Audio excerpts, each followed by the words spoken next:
Sa lungsod naman ng Tarlac, isang ginang ang nagsilang ng quadruplets o 4 na sanggol. Malusog daw ang quadruplets at naging instant celebrity sa ospital. Sa dami ng gusto makakita sa kanila. Nakatutok si Marisol Abduraman. Eksklusibo. Balisan, halatang kabado ang mag-anak na ito habang nasa labas ng operating room ng Central Luzon Doctors Hospital sa Tarlac City. Inaabangan kasi nila ang pagsilang ng kaanak nilang si Evangeline Tolentino ng quadruplets o 4 na sanggol.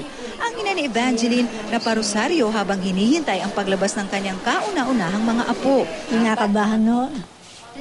Excited. Pagdalitan ko namin, first apo niyo po ito? Opo. First apo at saka unang baby ng anak ko. Bagaman ninenervous din daw ang isa pang lola ng quadruplets na uumapaw ang kanyang saya. Masaya na masaya po ako. Talaga, bihira po yun.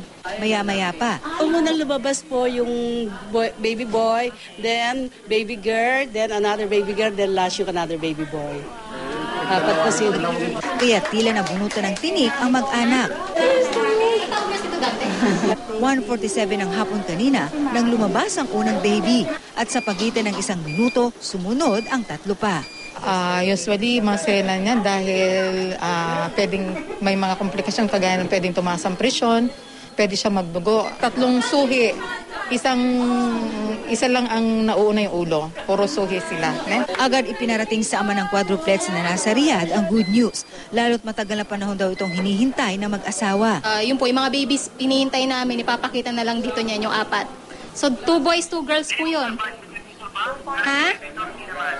Nagnovena po sila sa Quiapo, tapos nagsayaw sila sa Ubando, nagpa-bless po sila sa pare na sana mabigyan sila ng anak. Tapos yung huli po, ang ginawa nila parang stress-free na bakasyon nilang dalawa para at least makabuo. Na-excite ang lahat na makita ang quadruplets. Instant celebrity naman sila kanina sa rami ng gustong makakita sa kanila. Pati mga taga-ospital, tuwang-tuwa. Overwhelming kasi very unusual na magkaroon ng, may quadruplets, may mga anak ng quadruplets. Tsaka first time nangyari dito sa Central Luzon Doctors Hospital. Kaya pala, ang tanging dasal na mag-anak, maging malusog at lumaking maayos ang quadruplets. Mula sa Tarlac City, Marisol Abduraman, Nakatuto, 24 Oras.